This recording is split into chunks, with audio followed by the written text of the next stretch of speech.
장미꽃 위에 있을 아직 맺혀 있는 그때에 귀에 흐르는 소리 들리니 줌성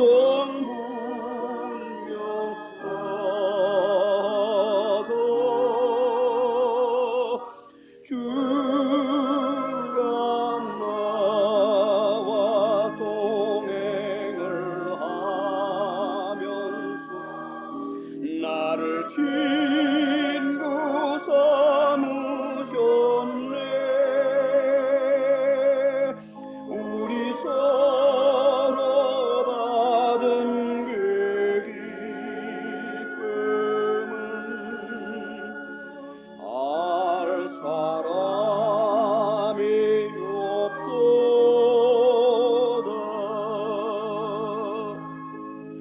그 정한 주의 음성. 오늘 주시는 말씀은 요한복음 7장 19절에서 24절입니다. 신약성경 156페이지에 기록이 되어 있습니다. 저하고 한 절씩 나누어 읽도록 하십니다. 모세가 너희에게 율법을 주지 아니하였느냐? 너희 중에 율법을 지키는 자가 없도다. 너희가 어찌하여 나를 죽이려 하느냐? 무리가 대답하되 당신은 귀신이 들렸도다. 누가 당신을 죽이려 하나이까? 예수께서 대답하여 가라사대 내가 한 가지 이 일을 행하매 너희가 다 이를 인하여 괴이히 여기는도다. 모세가 너희에게 할 일을 주었으니 그러나 할 일은 모세에게서 난 것이 아니요 조상들에게서 난 것이라. 그러므로 너희가 안식일에도 사람에게 할 일을 주는구니라. 모세의 율법을 폐하지 아니하려고 사람이 안식일에도 할 일을 받는 일이 있거든. 내가 안식일에 사람의 전신을 건전케 한 것으로 너희가 나를 노여워하느냐? 외모로 판단하지 말고 공의의 판단으로 판단하라 하시니라. 아멘. 여러분들에게 늘 하고 싶었던 말이었지요. 강해설교라는 것은 단순히 성경을 2000년 전, 3000년 전의 사건으로 놓고 그거를 설명을 하고 해석을 하고 그래서 전하는 거, 그게 아닙니다. 그거는 이제 textual preaching이라 그래가지고 본문설교라 이렇게 얘기를 해요. 그럼 본문설교와 강해설교의 차이는 무엇이냐? 본문설교를 하게 되면 2000년 동안 그 본문을 가지고 설교해도 내용이 같아요. 2000년 동안 큰 차이가 없어요. 그러나 강해설교는 시대마다 장소마다 달라지게 되어 있습니다. 그 기본적인 내용은 성경인데 그 성경의 모든 내용들이 담고 있는 오늘을 살고 있는 우리들의 교회를 향해서 말씀하시고자 하시는 하나님의 뜻, 하나님의 메시지를 찾아야만 합니다. 그것은 강해 설교자의 가장 중요한 의무예요. 따라서 강해 설교, 즉 성경은 세상을 향해서 말씀하시는 게 아닙니다. 구약 성경은 이스라엘 민족을 향해서 말씀하신 하나님의 뜻이고 신약 성경은 기독교 교회를 향해서 말씀하시는 하나님의 뜻입니다. 우리가 그것을 모른다 그러면 구약 성경이 뭔지 신약 성경이 뭔지 우리는 혼동에 빠지게 돼 있어요. 이와 같은 강해 설교를 하게 되면 강해 설교자는 그 예배당 안에 모여있는 회중을 향해서 말하는 사람이 아닙니다. 그 교회를 포함해서 이 땅에 널려져 있는 모든 기독교 교회를 향해서 전하는 게 강해 설교자의 설교예요. 따라서 이제 예배당 안에서 그 설교를 듣는 사람은 참 애꿎게 야단도 많이 맞고 비난도 받고 참 힘들어요. 한두 번 그런 설교를 듣는다 그러면은 정신 좀 번쩍 나오니까 내가 좀 잘해야겠구만 이렇게 하겠지만 어느 분 말씀처럼 들을 만큼 들었다 할 정도로 여러 번 듣게 되면은 그 다음에는 이건 내가 저 설교를 계속 들어야만 되나 하는 생각이 들게 되어 있습니다. 그래서 저는 이 강해 설교를 전하는 교회에 앉아있는 여러분들, 그리고 그야말로 크게 관련이 없는 일들에 대해서 하나님의 질책을 들어야만 되고 또 하나님께서 가지고 계신 계획을 들어야만 되는 여러분들에 대해서 저는 언제나 미안한 마음을 가지고 있습니다. 다만 제가 여러분들께서 그런 어려운 설교임에도 불구하고 문자적으로 어렵고 지식적으로 어렵다는 것이 아니라 마음적으로 듣기가 힘들고 어려운 설교를 묵묵히 들으시면서 여러분들의 들음을 통해서 온 세상 기독교 교회 앞에 전해지는, 지금은 한국말을 하는 사람들에게만 전해집니다. 그러나 훗날 세월이 흘러서 100년이고 200년이 세월이 흘러가다 보면 누군가 그것을 영어로 번역하는 사람들이 나올 겁니다. 그들은 인터넷을 통해서 영어로 된 설교를 전파하게 될 것이고, 그러다 보면은 세월이 흐르다 보면 어느 날 세계 곳곳에 전해질 수 있는 설교가 우리들의 설교가 아닌가 하는 마음인데, 훗날 그렇게 될지언정 지금 당장으로는 여러분들에게 참 미안합니다. 그리고 고맙게 생각을 합니다. 여러분들의 정신적인 희생이 이 땅에 강해 설교를 남겨놓을 수 있는 바탕이 되고 밑바탕이 된다는 것을 생각하시고 제 미안함과 감사함을 받아주기를 바랍니다. 지난주에 어느 분이 제게 전화를 했어요. 혹 소선지서를 강해하신 것이 있습니까? 라고 묻더라고요. 그래서 소선지서, 대선지서 하는 용어를 쓴다 그러면은 성경 공부를 좀 한 사람이에요. 그래서 글쎄 한 것도 있는데 가진 것은 없습니다. 그랬어요. 구약 성경을 분류하는 분류 기준은 이스라엘 민족과 우리 기독교인이 서로 다릅니다. 공통된 거는 창세기, 출애굽기, 레위기, 민수기, 신명기 이 5권을 모세오경이라고 그러는데 그 5권은 분류가 되는데 이스라엘 민족은 그것을 토라라고 분류했고 기독교 교회에서는 모세오경이다 이렇게 분류했습니다. 그 2개는 똑같아요. 근데 나머지는 서로 달라요. 우선 기독교 교회에서는 여호수아서부터 시작을 해서 사사기, 룻기, 사무엘 상하, 열왕기 상하, 그 다음에 역대 상하, 그 다음에 에스라, 느헤미야, 에스더 이것을 전부 역사서라 그래서 거기에다가 분류시킵니다. 역사서로 분류를 시켜요. 왠고니까 모세오경까지는 애굽을 탈출해서 이스라엘 민족이 가나안 땅에 들어가기 전까지가 모세오경 속에 포함되어 있는 것이고 여호수아서는 이제 가나안 땅을 이스라엘 민족이 들어가서 거기서 가나안 땅을 정복해 나가는 게 여호수아서고 사사기는 정복된 가나안 땅에서 어설프게 살아가는 이스라엘 민족의 모습이고 사무엘 상하, 열왕기 상하는 이스라엘이 왕을 세워서 왕국으로서 살아가는 모습을 그려낸 것입니다.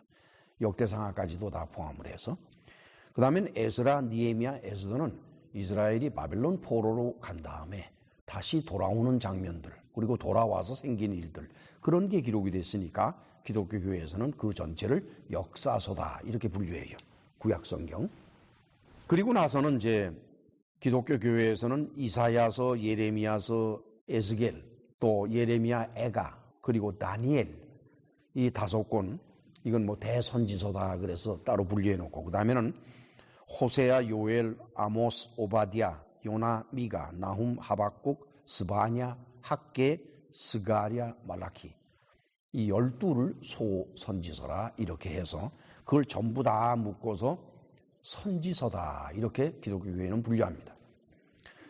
그것에 비해서 이스라엘 민족은 선지서를 프로페트, 예언서를 뭐라고 그러는 거니까 느비임이라고 그래요. 느비임. 느비임 속에 포함되는 것은 기독교 교회와는 전혀 달라요. 우선 여호수아서, 사사기, 사무엘 상하, 열왕기 상하 그걸 느비임에 포함을 시켜요. 예언서에다 포함을 시킵니다. 그다음에 이사야, 예레미야, 에스겔, 호세아 12소선지서는 다 포함되고 그 대선지서에서는 예레미야, 에가하고 다니엘을 빼버려요. 그것이 이제 히브리 민족이 분류하고 있는 느비임에 포함되는 것들입니다. 그 다음에는 이제 유대인은 세 번째로 큰 분류를 게뚜빔 그러면 writing, 무엇에 대해서 쓴 것이라는 거예요. 그러니까 뭐 시편, 잠언, 욥기, 아가서, 룻기, 에가, 전도서 뿐만 아니라 에스더, 다니엘, 에스라, 느헤미야, 역대상, 역대하 이것도 전부 다 writing, 게뚜빔에 포함을 시킵니다. 왜 그런 거니까 시편, 잠언, 욥기, 아가서, 룻기, 에가, 전도서, 에스더서, 다니엘서, 에스라서, 느헤미야서, 역대상하는 예언적인 내용이 아주 부족해요. 다니엘을 예언서로 보게 되면은 교회는 엄청난 착오에 빠져들어가요. 현실적으로 다니엘서의 예언사항과 요한계시록의 예언사항 두 개를 섞어가지고 아주 괴상망측한 종말론을 만들어낸 분들이 한둘이 아니에요. 그래서 다니엘서를 예언서로 자꾸 보기 때문에 그 사람들이 그런 잘못을 저지르게 되는데 히브리 민족은 다니엘서를 예언서로 안 봅니다. 그건 라이팅이에요. 어떤 사연을 쓴 글들 이렇게 보는 거죠. 일종의 신앙 고백적인 이야기들 이렇게 보는 거예요. 지금부터 20여 년 전에 제가 서울 참빛교회에서 시무할 때 수요 예배 때에는 이사야서를 강해하고 다니엘서를 강해했었습니다. 그리고 주일 저녁 예배 때 소선지서 12권을 전부 다 강해했습니다. 사실은. 다만 예레미야서와 에스겔서만큼은 한 번도 강해한 적이 없어요. 다만 성경을 전함에 있어서 이곳저곳에서 인용하고 참고하는 것 정도이지 전체를 강해한 적이 없습니다. 그러나 나머지 선지서들은 다 강해를 했지요. 그런데 그때는 강해라고 보기가 너무 어려웠어요. 훗날 생각해 보니까 그거는 강해 설교가 아니라 그냥 본문 설교였을 뿐이었습니다. 그래서 아깝긴 하지만은 그 모든 것을 파기시켜버리고 강해 설교답게 한 것만 남겨놓았죠. 모세 5경을 제외한 구약성경 나머지 특히 유대인의 분류에 따른 느비임이 있죠. 예언서.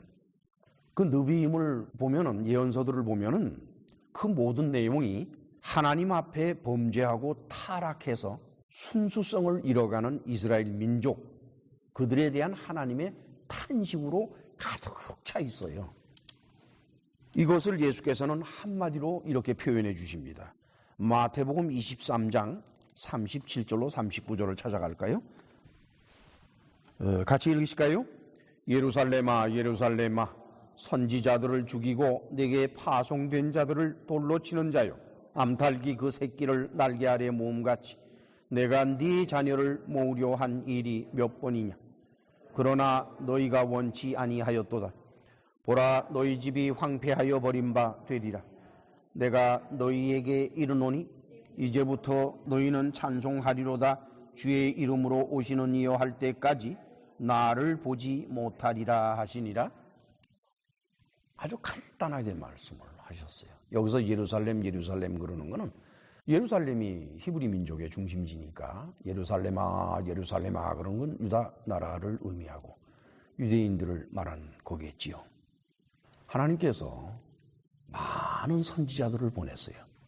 점점 타락해가고 도저히 어떻게 할 수 없도록 무너져가는 이스라엘 민족들에게 그걸 일깨워 주시느라고 많은 선지자들을 보냈는데 이스라엘 민족의 지도자들은 그 참 선지자들을 잡아 죽이고 톱에 켜 죽이고 아마 거의 다 죽였을 거예요. 그리고 매로 때리고 막 이랬어요. 예레미야 같은 사람은 고생 무지무지 했어요. 그 사람은 이제 유대인의 손에 죽지는 않았습니다. 유다 나라가 멸망할 때 애굽에 가는 길에 같이 갔기 때문에 유대인에게 죽은 것은 아니에요. 그러나 유대인들에게 당한 고통은 일로 형용할 수가 없는 겁니다. 어느 정도 심한 고통을 당했는 거니까 보통 우리가 이렇게 손발을 묶어서 매단다 그러면 짐승들을 손발 묶어서 나무에다 매달면은 배가 위로 올라가고 등이 밖으로 나가서 등이 이렇게 안으로 휘도록 돼 있죠. 그거는 그렇게 힘든 건 아니에요. 그러나 예레미야는 어떻게 매달려 놓은 거니까 거꾸로 이거하고 다리하고 해서 등이 위로 배가 아래로 등이 거꾸로 휘어지는 그런 상태로 매어 달렸습니다. 그것이 예루살렘에 있는 왕궁뜰이었는지 그래요. 제가 지금 명백히 기억을 못하는데. 그래서 예레미야가 너무너무 아파가지고 그래요. 내가 다시는 하나님의 말씀을 전하나 보라. 뭐 하나님 말씀 전해봐야 저놈들 뉘우친 것도 없이 날 이렇게 괴롭히니까 나 안 한다. 그리고 스탑을 했어요. 그랬더니 속에서 불이 나고 뭐 난리. 그래서 내가 그거 안 하려고 그랬었는데 도저히 견딜 수가 없어. 내가 또 해야 되겠다. 그러고 나가서 또 하나님의 말씀을 전한 예레미야. 참 이스라엘의 역사는 바로 그런 것들입니다. 그거를 예수께서는 예루살렘아 예루살렘아 내가 너에게 파송된 자들을 너희가 죽이고 매를 쳤느냐 이렇게 말씀을 하시죠. 서부한인교회 웹사이트에 찾아와서 설교를 듣는 분들 중에 어제 밤까지 해서 가장 많은 방문 횟수를 가진 설교가 창세기 원역사의 두 번째 설교입니다. 제목은 지구와 천체의 만들어짐이라는 설교인데 방문 횟수를 보니까 550번이에요. 물론 이제 요즘은 인터넷 시대니까 특별히 유튜브라 그래서 그 사이트는 많은 사람이 자유롭게 자기 의견을 개진하고 또 많은 사람들이 방문하는 웹사이트. 그 유튜브 사이트를 살펴볼 것 같으면은 시대적으로 유명한 시사평론가들 이런 사람들의 경우에는 뭐 한 번 연설한 거에 대해서 방문자가 1300만, 13 밀리언 이럴 정도로 대단해요. 그러나 뭐 교회의 설교라고 하는 거는 그렇게 시사적인 것이 있는 것도 아니고 설교를 들을 사람 그러면 교회 다니는 사람들 정도지. 게다가 그 사람들은 영어로 오지만 저는 한국말로 오잖아요. 그렇죠? 그러니까 찾아 들어오는 사람은 한국말 하는 사람밖에 안 들어와요. 그러니까 전 세계 인구와 이렇게 비교해 본다 그러면은 프로포션이 비율이 엄청나기 때문에 550명이라고 하더라도 그렇게 작은 거는 아니에요. 근데 좀 깜짝 놀랐어요. 한국 기독교인들이 하나님의 창조에 이처럼 관심이 많은가? 그건 좋은 현상입니다, 여러분. 하나님을 생각할 때 창조를 생각하는 것은 참으로 좋은 일입니다. 창조주 하나님이 아니면 이 세상을 존재할 가치가 사실 없었고 우리들의 믿음도 헛거예요, 여러분. 그렇기 때문에 기독교인은 무엇보다도 하나님의 창조에 대해서 잘 알아야만 되고 확신을 가지고 있어야만 됩니다. 그래서 저는 그러니까 한 2년 조금 못 되는데 방문한 것이 550이라 그러면은 매일 한 번씩은 누군가 방문해서 그 설교를 들었다는 얘기가 되는데 그래서 상당히 소망스러웠어요. 하나님께서는 온 우주를 창조하신 후에 맨 마지막으로 아담을 창조하셨죠. 즉 아담은 하나님의 첫 번째 선택이었습니다. 첫 번째 선택을 한 그 아담은 아까다 기록이나 또는 유대인의 전설에 의하면은 하루가 못 가서 하나님의 개입을 거부하는 일이 벌어졌다고 합니다.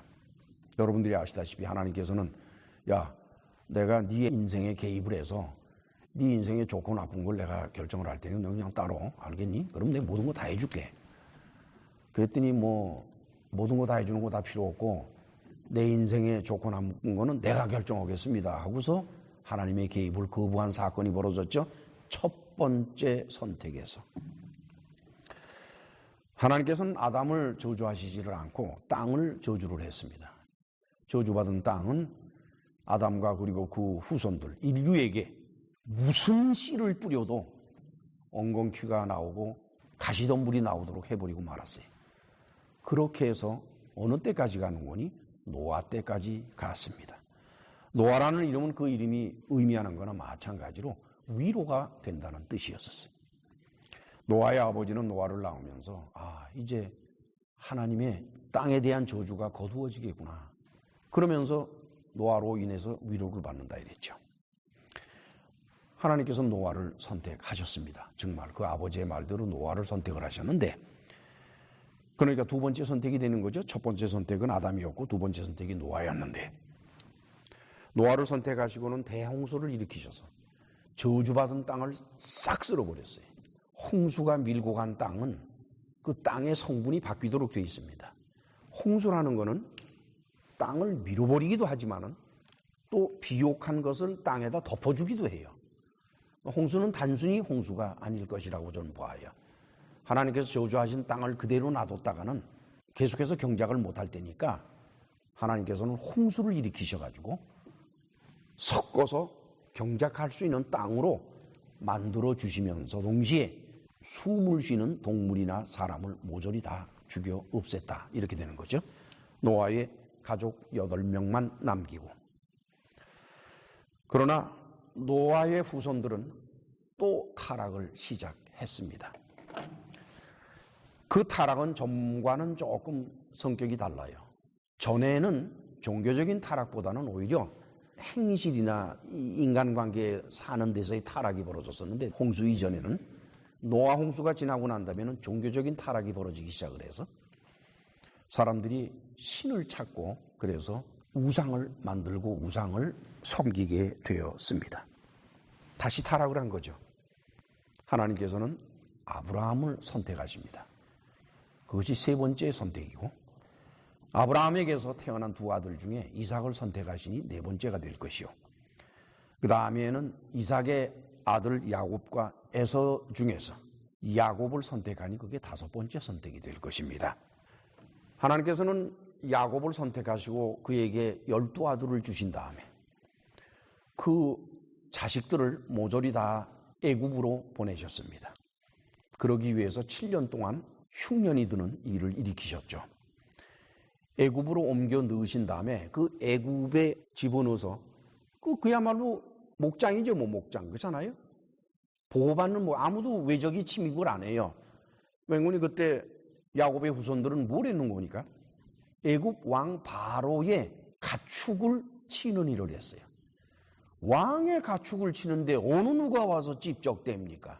어림없지. 그래서 거기서 아주 그냥 목장 같은 곳에서 잘 먹고 잘 살고 애들 잘 낳고 그래 했어요. 그러다가 왕조가 바뀌면서 그 대우는 다 사라지고 종살이를 시작을 했지요. 끝내는 아들을 빼앗기는 그런 끔찍한 일을 당했지 않습니까? 그래서 하나님께서 그들을 끌어내십니다. 끌어내시면서 뇌리에다가 심어놨어요. 내가 너희들을 애굽에 종되었던 데서 내 끄집어낸 하나님이다. 알겠냐? 너희들 딴짓 하지 마. 나밖에 없어. 하나님은. 내가 너희들을 꺼낸 거야. 그러고 끌어냈는데 이놈들 참네. 그 얼마 되지 않아서 모세가 하나님 만나러 시내산으로 들어가서 40일 안 나왔잖아요. 그걸 못 참아가지고 이놈들 또 금송아지 만들어가지고 거기다 대고 저러고서 저놈의 금송아지가 자기들을 애굽에서 끌어낸 신이라고 그러고 앉았으니 그지요? 참 기가 막힌 일입니다. 그래서 광야에서 40년 그 다음에 가나안 땅으로 들어가서 다시 40여 년 동안 여호수아의 지도하에 가나안 땅들을 점령하지요. 그리고 사사에 의해서 통치되는 어설픈 시절이 지나고 난 다음에 왕에 의한 통치가 시작이 되고는 얼마 되지 않아서 갈라져 버려가지고서 두 쪽이 난 다음에 그리고 끝내는 멸망하고 말았어요. 어떤 생각이 드세요? 할렐루야 소리 나옵니까? 구약성경은 하나님의 선택을 받은 자들이 계속해서 연속해서 타락하는 것을 기록해 놓은 역사올시다. 그리고 이들을 바라보시는 하나님의 마음을, 그 안타까운 마음을 기록해 놓은 것이 구약 성경이에요. 이런 정황을 전체적으로 본다 그러면은 인간적으로 말을 할 때 하나님 편에서가 아니라 우리 인간적으로 말을 할 때 구약 성경은 하나님의 선택의 실패로 규정짓게 됩니다. 결국 하나님의 선택을 받은 이스라엘 민족이 총체적으로 하나님의 저주 아래 떨어지죠. 하나님께서는 당신이 선택한 그 백성들에게 당신이 쏟아낸 저주를 해결하기 위해서, 없애기 위해서 도리 없이 당신의 아들을 사람의 아들로 이 땅에 내보내시죠. 즉 유다 나라에 보내셨습니다. 이렇게 해서 태어난 것이 바로 저와 여러분들이 몸담고 있는 기독교 교회예요. 그리고 신약 성경은 어떤 것이냐? 그 내용의 구구절절이 어떠한 내용들이 있든지 간에 총체적으로 얘기를 하면은 교회가 탄생되고 교회가 문을 닫게 되는 종말에 도착하는 그것을 예언적으로 기록한 것이 바로 신약 성경이 옳시다.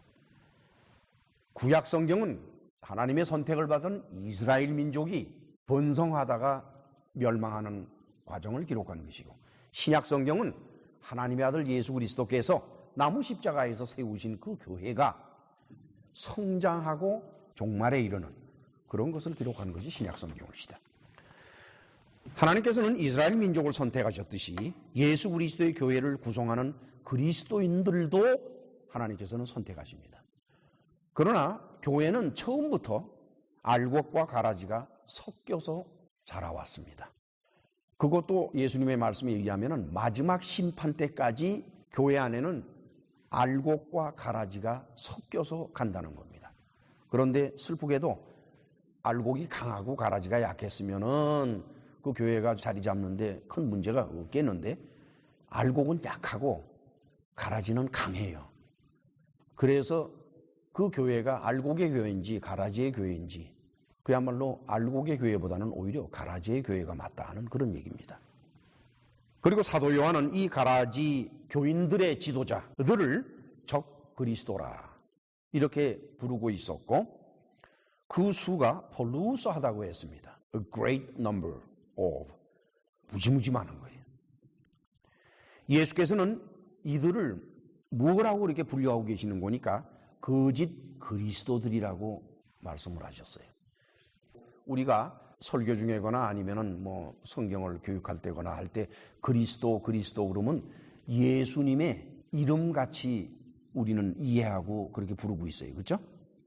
그런데 사실은 크리스토스라는 헬라어 단어는 그런 뜻이 없어요. 그런 뜻이 없고 그냥 기름 부음 받은 자. 그러니까 거짓 그리스도라 그러면 내가 그리스도다, 예수다, 그 뜻이 아니라 내가 하나님께로부터 기름 부음 받은 자다 이러고 나서는 거예요. 내가 하나님한테 성령으로 내가 안수를 받았다 이렇게 주장하는 사람들이죠. 그렇다 그러면 그 사람들은 일반 평신도에는 거짓 그리스도가 있을 수가 없어요. 그래도 목사나 신부쯤 돼야, 그래야 무슨 그런 말도 하고 그 축에 들어갈 수나 있는 거지, 그 얘기죠.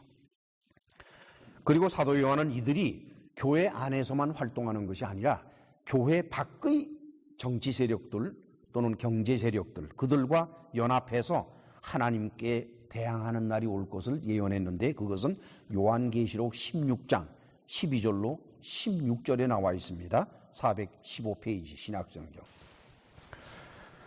같이 읽으실까요? 또 여섯째가 그 대접을 큰 강 유브라데에 쏟음에 강물이 말라서 동방에서 오는 왕들의 길이 예비되더라. 또 내가 보매 개구리 같은 새 더러운 영이 용의 입과 짐승의 입과 거짓 선지자의 입에서 나오니 저희는 귀신의 영이다. 이적을 행하여 온 천하 임금들에게 가서 하나님 곧 전능하신 이의 큰 날에 전쟁을 위하여 그들을 모으더라. 보라, 내가 도적같이 오리니 누구든지 깨어 자기 옷을 지켜 벌거벗고 다니지 아니하며 자기의 부끄러움을 보이지 아니하는 자가 복이 있도다. 새 영이 히브리음으로 아마겟돈이라 하는 곳으로 왕들을 모으더라. 이거에 대한 해석은 여러 가지로 볼 수가 있지만은, 일단 용이라고 명칭이 붙여지게 되면 그것은 도리 없이 사단으로 보는 겁니다. 무적행에 갇혀 있다가 마지막 때에 풀려나는 사단. 둘째는 짐승의 입이라 그랬어요. 이 짐승이라고 표현이 되면은 이거는 종교적인 의미보다도 권력과 부의 상징이 되는 것입니다. 그러니까 세계를 움직여 나가는 거대한 돈을 가진 자와 권력을 가진 자, 그 자들이 바로 짐승 속에 분류가 되는 거죠. 그 다음에는 이제 거짓 선지자들은 결국 세계를 점령을 하고서 하나님에게 저항을 하려 하면은 세속적인 방법으로는 되는 게 아니에요. 그건 반드시 종교적인 방법을 택해야 돼요. 그렇기 때문에 그들에게는 누가 필요한 거니? 거짓 선지자들이 필요한 것입니다. 그들이 하나님의 이름으로, 예수의 이름으로 사람들을 끌어모으고서 결론적으로 하나님에게 대항하고 예수에게 대항하는 그런 일이 벌어질 것이다 하는 게 요한계시록의 예언 사항입니다. 신약 성경은 결국 이 땅에 세운 예수 그리스도의 교회가 이 땅에서 사라져 없어져 버리고 심지어 지금 우리가 보고 있는 우주와 지구마저도 사라져 없어진다는 것을 말하고 있습니다. 계시록 21장 1절에서 4절은 옛 땅과 옛 하늘이 없어지고 새 땅과 새 하늘이 나타났다 이렇게 되어 있죠. 정황적으로 볼 때 구약 성경이나 마찬가지로 신약 성경 역시 하나님의 선택의 실패라고 규정 지을 정도로 처참한 일들이 벌어지는 글들이죠. 이제 문제가 일어나요. 하나님은 실패하실 수 있는 분일까? 아닙니다. 하나님은 실패하실 수가 없는 분입니다. 그런데 왜 구약 성경에서는 하나님의 선택을 받은 이스라엘 민족이 실패된 모양으로 나타나고 왜 신약 성경에서는 예수 그리스도께서 세우신 교회가, 기독교 교회가 실패하는 모습으로 나타날까? 그것은 이 땅이 하나님의 목적이 아니라는 뜻입니다. 하나님께서 만약에 창조하신 이 땅이 하나님의 최종 목적지라면 이 땅에서 모든 걸 해결하실 겁니다. 여기서 다 해결해요. 없앨 거 없이고 고칠 거 고치고 다 하실 겁니다.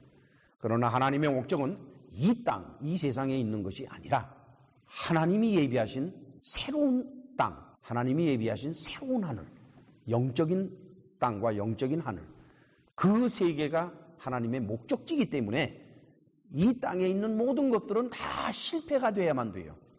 여기서도 성공하고 저기서도 성공한다는 있을 수가 없습니다, 여러분.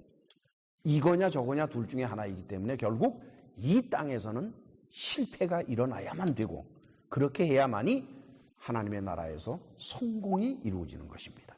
그것은 저나 여러분들도 별 차이가 없어요. 우리가 인생을 살면서 힘들고 어렵고 고생하고 이 땅에서 살 때 보면은 우리는 참으로 존재도 미미하고 힘도 약하니까 늘 고생하고 살고 이렇게 해서 보잘것없는 것처럼 보여요. 그래서 우리는 이 땅에서는 참 실패한 인생인가 보다 이렇게 좌절에 빠지기도 합니다. 그러나 그것은 우리가 이 땅에서 사는 현세적인 삶을 우리 인생의 목적으로 삼았을 때는 그 말이 맞는 얘기예요. 그러나 우리가 하나님이 예비하신 그 나라를 목적으로 삼았다 그러면은 이 세상 현세에서의 힘들고 어려운 모든 일들이 우리에게는 실패가 될 수가 없어요. 그것은 성공을 위한 밑거름일 뿐입니다. 우리는 요한복음을 강해해 오면서 하나님의 아들이 사람의 아들로 오셔서 자기 백성에게 맞아 배척을 받고 끊임없이 유대인들에게 공격을 받는 모습을 보고 있습니다. 특별히 요한복음 7장에 들어와서는 그 강도가 아주 심해져요. 그래서 세례 요한은 이러한 하나님의 아들을 세상 죄를 지고 가는 하나님의 어린 양이라 그랬어요. 그래서 예수께서 그 많은 공격을 받고 고통을 받더라도 그들에게 저항하지 않고 순순히 걸어갈 것을 세례 요한은 하나님의 어린 양이다 이렇게 말을 했죠.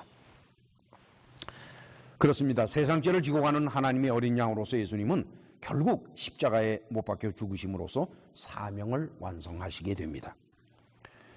그러나 유대인의 세상에서는 실패자로 보고 있습니다. 특별히 사도 요한은 그걸 아주 잘 알아요. 요한복음을 계속해서 강해해 나가는데 여러분들이 요한복음을 강해해 나가면서 이렇게 느껴지는 건 뭔 건이요? 요한복음은 그걸 굉장히 강조를 해요. 그러니까 직선적으로 강조하면은 상대편에게 반발을 받게 돼 있잖아요. 본래 우리가 인간은 그렇다고요. 그러니까 듣기도 상당히 높은 경지에 이른 사람의 솜씨로서 무엇을 이 복음서를 읽는 사람에게 깨닫게 하는 거니 예수님은 실패한 분이 아니다. 너희들은 예수님을 실패했다고 그러지. 실질적으로 그 당시에 특별히 유대인들 그쪽에서는요, 예수님이 십자가 죽으시고 난 다음에 무슨 소문이 쫙 퍼져는 거니까 예수라는 사람은 힘도 없고 능력도 없고 껄핏 하면 제자들한테 배신이나 당하고 그리고 붙잡혀 가는데 웬만하면 뛰어가서 목숨을 걸고 싸우겠구만도 제자라는 놈들은 다 도망가 버리고 없어졌다 이게. 그래서 십자가에 혼자서 덜커덩 매달려 있는데 그 아래 겨우 있어봐야 여자 두세 사람 정도. 뭐 볼 거 있냐? 완전 실패한 사람이다. 이렇게 소문이 나 있었어요. 그것을 사도 요한은 놀라운 방법을 가지고 차단을 시킵니다. 그래서 알렉산드리아에 있는 유대인들이 예수는 실패한 사람이 아니라 계획된 사람이고 예수의 모든 행동은 인간적인 실패가 아니라 하나님의 성공이다 라는 것을 그들이 캐치업하도록 깨닫도록 그렇게 기록을 하고 있지요. 놀라운 일입니다. 이 땅이 하나님의 목적이라, 이 창조된 땅이 하나님의 마지막 목적지라 그러면 예수님은 실패한 분입니다. 맞습니다. 그러나 그것이 아니고 이 땅은 사라질 것이기 때문에 예수님은 실패하신 분이 아니지요. 오늘의 본문 말씀 역시 세상적인 기준으로 볼 때에는 쫓기는 입장에 놓인 예수께서 자신을 변호하는 아주 옹색한 모습으로 나타납니다. 자, 그러면 본문 말씀에 요한복음 7장 19절로 20절을 볼까요? 같이 읽읍시다. 모세가 너희에게 율법을 주지 아니하였느냐?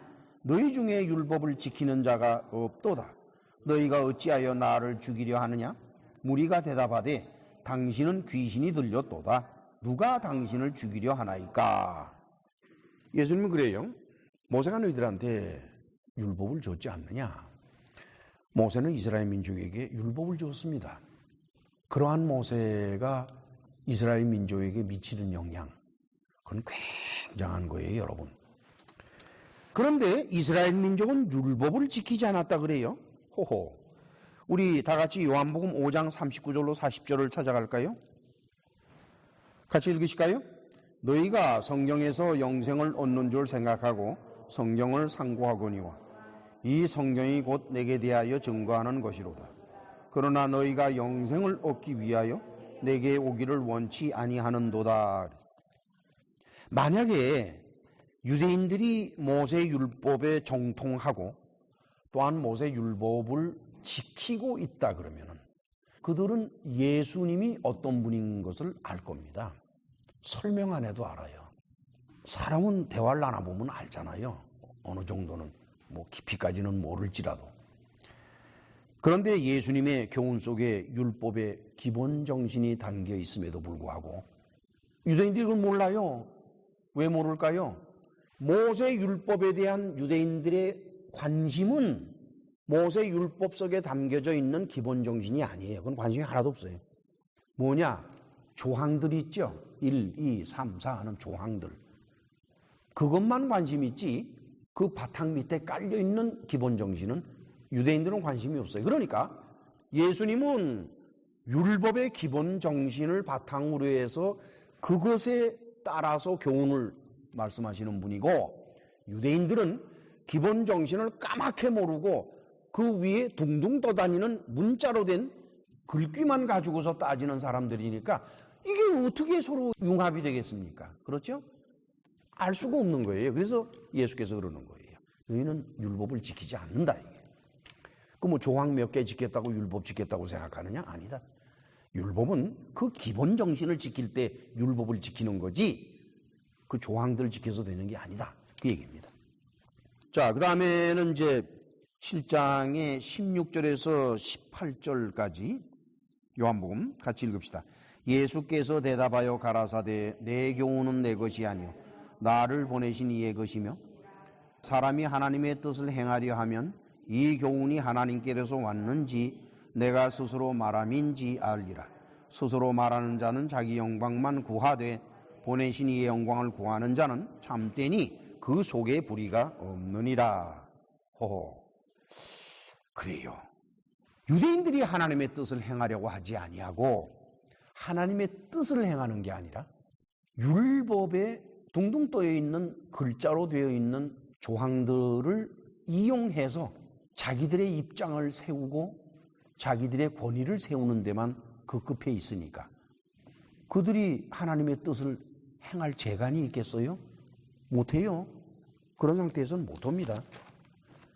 성경이 하나님의 말씀인 것은 문자 자체가 아닙니다. 그것이 아니라 그 속에 담겨져 있는 하나님의 뜻, 그것이 곧 하나님의 말씀이에요. 그래서 강해 설교가 중요한 것입니다. 왜냐? 그 하나님의 말씀은 때 따라, 시 따라, 환경 따라, 처지에 따라 모양을 달리해요. 성경은 2000년 동안 그 똑같은 글자로 변함이 없이 흘러왔지만 그 2000년 기독교 교회를 살아오는 그 동안에 그때마다 살아왔던 목사나 신부들 중에서 참으로 하나님의 뜻을 행하고자 하는 사람들은 똑같은 글귀를 놓고서 그 시대를 향해서 하나님이 하시는 말씀, 하나님의 말씀을 그들은 듣는 거예요. 그리고 그것을 회중들에게 전하는 것입니다. 예수께서는 율법 속에 담겨져 있는 하나님의 뜻을 다음과 같이 정리하고 있습니다. 우리 마태복음 22장 34절로 40절을 찾아갑니다. 같이 읽으실까요? 예수께서 사두개인들로 대답할 수 없게 하셨다 함을 바리새인들이 듣고 모였는데 그 중에 한 율법사가 예수를 시험하여 묻되 예수님이여 율법 중에 어느 계명이 크니까? 예수께서 가라사대 네 마음을 다하고 목숨을 다하고 뜻을 다하여 주 너의 하나님을 사랑하라 하셨으니 이것이 크고 첫째 되는 계명이요 둘째는 그와 같으니 내 이웃을 내 몸과 같이 사랑하라 하셨으니 이 두 계명이 온 율법과 선지자의 강령이니라. 바리새인이 질문을 했죠. 그는 문자로 된 조항, 계명으로서 그것만 염두에 두고서 질문을 한 거예요. 테스트하려고 그랬죠. 예수님을 테스트하려고. 뭘 좀 아나? 저 사람이 뭘 이렇게 하면은 그 다음에 난 반박할 것이 많지. 여러분 말이죠. 교회에서 곧잘들 이 신학사상이나 또는 그 어떤 일들에 대해서 얘기할 때 교인들은 그 성경 구절 대는 거 참 좋아해요. 즉 성경 구절을 대므로써 자기가 한 말이 옳다 이거예요. 내가 한 말이 그냥 건성 나온 게 아니라 다 성경에 있는 말씀 가지고 온 거다 해서 성경 구절 들이대는 게 일반적으로 많습니다. 그건 굉장히 위험한 거예요. 지금 바리새파 사람, 이 사람은 성경 구절을 가지고서 예수님하고 논쟁을 벌이려고 그랬는데 예수님은 그 논쟁에서 쭉 빠지시면서 기본 정신으로 가버렸어요. 기본 정신으로 가니까 그 연못 위에 둥둥 떠다니는 연꽃들 그는 아무런 의미도 없어요. 그냥 아래로 쭉 내려가면 그 연근이 있잖아요. 연뿌리. 그거 가지고 얘기하는데 그 위에 둥둥 떠 있는 연이 이파리가 무슨 관계가 있겠어요. 그렇죠? 그것은 신명기 6장 4절과 5절 그리고 레위기 19장 17절로 18절 사이에 기록되어 있는 말씀인 것입니다. 신명기 6장 4절 5절은 하나님의 사랑에 대한 것, 레위기의 19장 17절로 18절은 이웃사랑에 관한 것이옵시다. 그러나 유대인들은 예수님의 말씀을 들으려고도 아니하고 이해하려고도 안 했습니다. 왜? 그들은 율법을 지키지 않기 때문에 뭐 지키는 사람이나 관심이 있지 지키지 않고 들고만 다니는 사람이 무슨 관심이 있겠어요? 오히려 유대인들은 예수님을 죽이려 했습니다. 용서를 모르는 거예요. 레위기에는 이웃사랑의 제일 먼저가 용서로 되어 있습니다. 우리 다 같이 레위기의 19장 17절로 18절을 찾아갑시다. 같이 읽으실까요? 너는 내 형제를 마음으로 미워하지 말며 이웃을 인하여 죄를 당치 않도록 그를 반드시 책선하라. 원수를 갚지 말며 동포를 원망하지 말며 이웃 사랑하기를 내 몸과 같이 하라. 나는 여호와니라. 그렇죠? 하나님께서는 모세를 통해서 이스라엘 민족에게 원수 갚지 마라. 동포를 사랑해라. 네 이웃을 사랑해라. 그런데 지금 이 유대인들은 어떻게 하라고 하고 있어요? 예수님을 죽이려 하고 있습니다. 예수님이 옳으냐 그르냐 그건 둘째로 놓고라도 이스라엘 민족이 이스라엘 민족을 죽이는 것은 율법에 어긋나는 겁니다. 대제사장이요 예수님한테 사형을 내리게 하고 그것을 이루기 위해서 빌라도라고 하는 로마 총독을 찾아가서 로마 총독으로 하여금 예수님을 죽게 만든 것은 불법이에요. 그게 왜 불법인 거니? 이스라엘 민족은 율법의 정신상 자기 민족을 다른 민족의 손에 죽게 하지는 않습니다. 그런데 대제사장이라는 사람이 한 유대인을 이방인의 총독 손에 죽도록 그렇게 해버렸단 말이에요. 불법이에요, 완전히 이거는. 말도 안 되는 일들입니다. 지금 예수께서는 그 정신을 말씀하는 거예요. 내가 서로 너희 마음에 안 든다 할지라도 나를 죽이려고 할 것까지는 없지 않느냐? 나와 끝까지 논쟁을 벌려서 피차가 알고 해결을 볼 일이지 나를 죽이려 하느냐 그렇게? 그럼 너희들이 율법을 어기는 거다 이게. 왜? 율법상에 동포를 죽이지 못하도록 돼 있으니까. 이것은 오늘날 기독교회에도 다룰 바가 없습니다. 교인들 간에는 생각의 차이가 있기 마련이에요. 인생에 대한 것이건 신앙 문제에 관한 것이건 사람은 서로 생각이 차이가 있어요. 그런 차이가 있을 때 우리는 이해하려고 애쓰는 마음의 자세가 아주 중요합니다. 그것이 예수님의 마음이에요. 그리고 나와 서로 다르다 할지라도 용서할 줄을 알아야 됩니다. 정죄하고 공격하는 것은 능사가 아닙니다. 물론 이제 얘기를 나누는 동안에는 이제 흥분해가지고 뭐 입에서 벨소리가 다 나가겠지만 그러나 이제 그거는 그냥 그거로 끝을 내야지. 논쟁 시에 벌어진 그런 험악한 말 같은 것들은 그냥 덮어버리는 게 좋아요. 그거 들은 사람도 뭐 기분 나쁘다고 째려보고 노려보고 너 두고 보자 뭐 내가 가만 놔둘 줄 아느냐 그거 못 쓴다고요. 그러면 안 돼요. 또 헌 사람도 기분 좋아. 내가 한마디 하니 그냥 꼼짝도 못하더만 뭐 어쩌고 그것도 못 써요. 그냥 샥 잊어버려야 돼. 지나간 물거품처럼 샥 잊어버려. 그리고서 다음에 만났을 때는 전혀 그런 일이 없은 것처럼 또 없지 사실 그렇잖아요. 새 출발하는 이것이 바로 용서라고 하는 겁니다. 교회 안에 예수 그리스도의 복음은 있는데 교인들이 복음을 지키지 않기 때문에 그런 일이 벌어지는 겁니다. 얼마나 많은 교회에서 교인들 간에 불화가 일어나고 충돌이 일어나고 분열이 일어나 왔습니까? 특별히 우리 이민교회들 참 가슴 아픈 일들이에요. 그러면서도 복음이라는 말을 입에다 담을 수가 있을까요? 양심도 없지, 그렇죠? 예수님이 그걸 보시고 뭐라 그러겠어요? 너희들은 복음을 지키지 않고 복음을 모르는 자들이다 라고 질타하실 겁니다.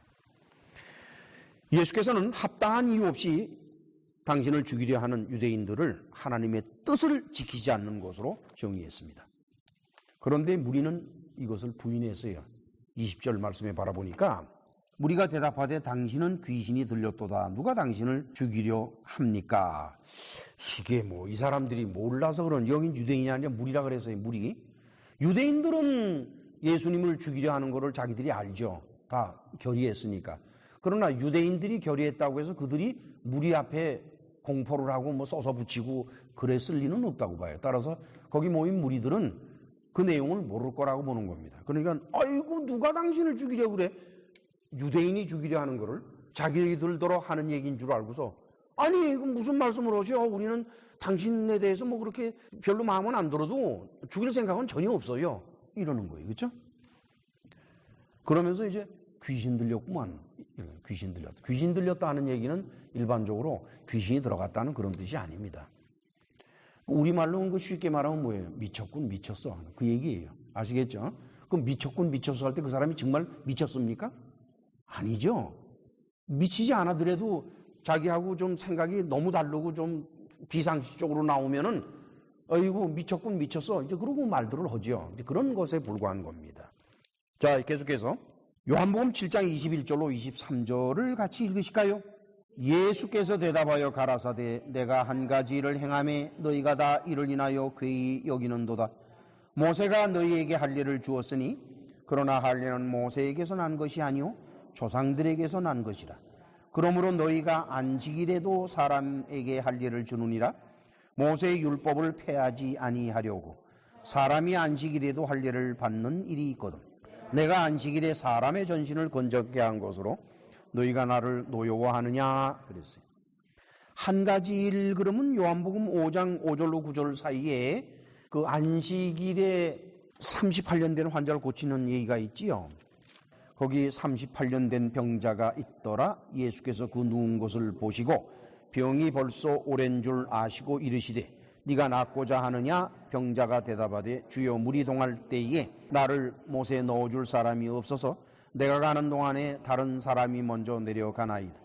예수께서 가라사대 일어나 네 자리를 들고 걸어가라 하시니 그 사람이 곧 나와서 자리를 들고 걸어가니라. 그러고 나서 16절을 같이 읽으실까요? 그러므로 안식일에 이러한 일을 행하신다 하여 유대인들이 예수를 핍박하게 된지라.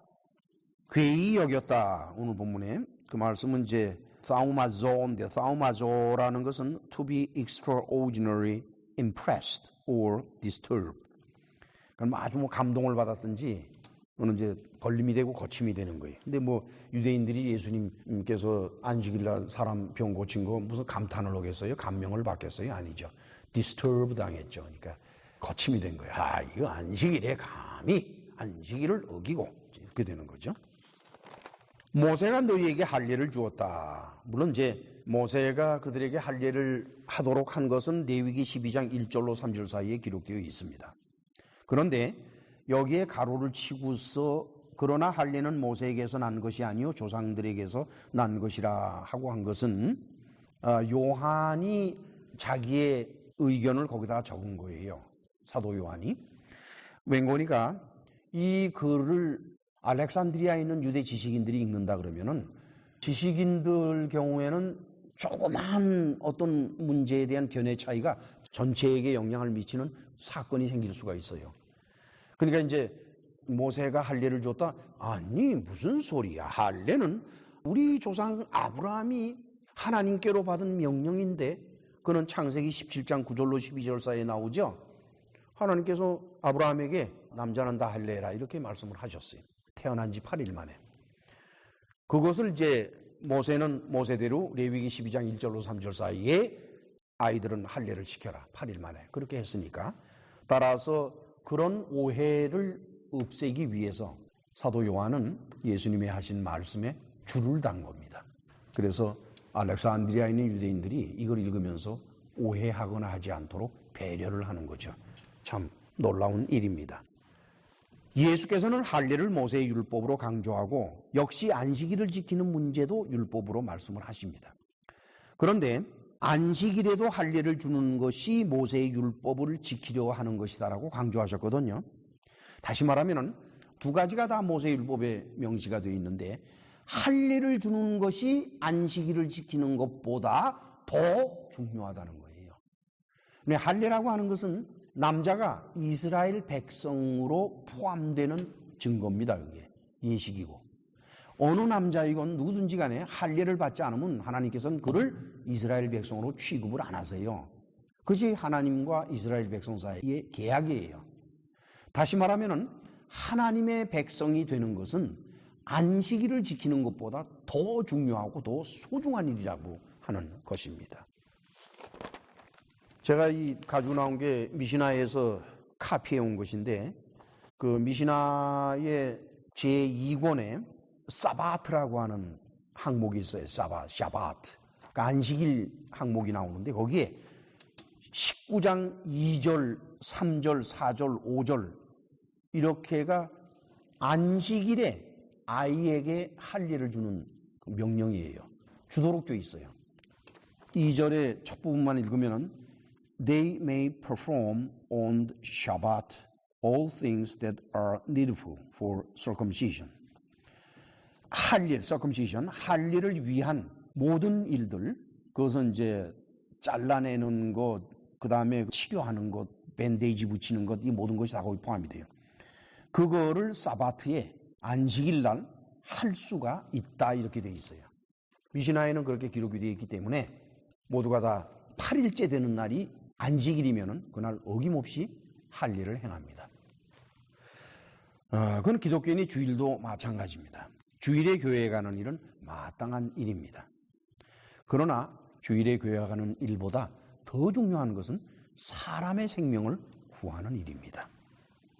자, 이제 24절을 읽고 말씀을 맺겠습니다. 24절 같이 읽으실까요? 외모로 판단하지 말고 공의의 판단으로 판단하라 하시니라. 외모라, 오피스, 겉으로 나타나는 것입니다. 여기서 공의로 판단하라 하는 것은 의로 판단한다라는 개념보다도 하나님의 마음으로 판단하라고 하는 것입니다. 우리가 하나님의 마음을 올바르게 알려 하면은 우리는 성경을 아주 깊이 그야말로 통달할 정도로 읽어야 비로소 하나님의 마음을 바르게 알 수가 있을 겁니다. 어쨌든 하나님의 마음으로 판단을 해야지 겉에 보이는 거로 판단해서는 안 된다. 성경을 대하는 기독교인의 자세도 저는 변함이 없어야 한다고 봅니다. 성경은 문자로 구성되어 있는 글이며 책입니다. 이것은 겉으로 읽는 문자보다도 그 안에 담겨 있는 하나님의 뜻을 찾아내는 것이 더 중요합니다. 그런 것은 전문적인 교육을 받고 또 많은 연구를 하고 필요한 참고 자료를 읽어 나가면서 살펴봐야 하는 일이기 때문에 일반 평신도에게는 바라기가 어려운 일입니다. 그것은 목사라는 직분을 가진 사람들이 필수적으로 해야 되는 의무요, 권리요, 또한 할 수 있는 일입니다. 목사님들은 자기 자신의 생각과 주장을 설교로 전하는 일보다는 성경을 깊이 읽고 연구하면서 그 속에 자기가 살고 있는 시대에 자기가 속해 있는 교회에게 하나님이 말씀하시고자 하는 것, 하나님의 뜻을 찾아내서 그것을 설교로 엮어서 전해야 될 것입니다. 그런데 만약에 목사라는 사람이 자신의 생각과 주장을 설교로 전하는 데 익숙해지고 또 그것이 설교인 줄을 잘못 알아서 오히려 성경 구절 문자를 자기 생각을 정당화시키고 자기의 입장을 정당화시키는 보조적인 수단으로 이용하려 한다면 그 사람은 하나님 앞에 범죄하는 사람이요 동시에 교인들 앞에 범죄하는 사람입니다. 저는 오늘 이 설교를 듣는 많은 이들에게 신신당부를 드리고 싶은 것이 있는데 성경은 겉으로 나타난 문자, 그 외모보다도 그 안에 담겨져 있는 하나님의 뜻, 곧 하나님의 마음, 그것이 더 소중한 것이기 때문에 설교를 하는 사람들은 시간이 얼마나 걸리든지 고생을 얼마나 하든지 교회는 강해 설교를 하는 장소로 변모가 되고 목사도 교인들도 강해 설교를 통해서 만들어지고 흘러나오는 하나님의 뜻을 깨닫고 받아들여서 하나님의 뜻을 행하는 교인들이 될 수 있기를 예수님의 이름으로 축원합니다. 기도합시다. 전능하시고 자비로우신 하나님 아버지 감사합니다. 오늘도 부족한 종은 부족한 가운데 전하는 이 말씀들이 의미하는 것이 너무나 크고 놀라운 것이어서 떨리는 마음으로 교회 앞에 내어 놓았습니다. 주님께서 우리를 불쌍히 여겨 주옵시니 세상에는 여전히 이곳저곳에서 강해 설교를 하는 목사들이 많은 것을 발견했습니다. 얼마나 위로가 되는지를 모르겠습니다. 그들의 설교에 의해서 하나님의 숨겨진 뜻, 또 하나님께서 오늘을 향해서 말씀하시는 그 말씀이 형체를 갖추고 설교로 구성이 돼서 전해진다 하니까 참 마음이 좋습니다. 주님, 그 모든 이들이 그런 일을 하는데 힘겹지 않도록 은혜를 베풀어 주옵소서. 예수님의 이름으로 기도합나이다. 아멘.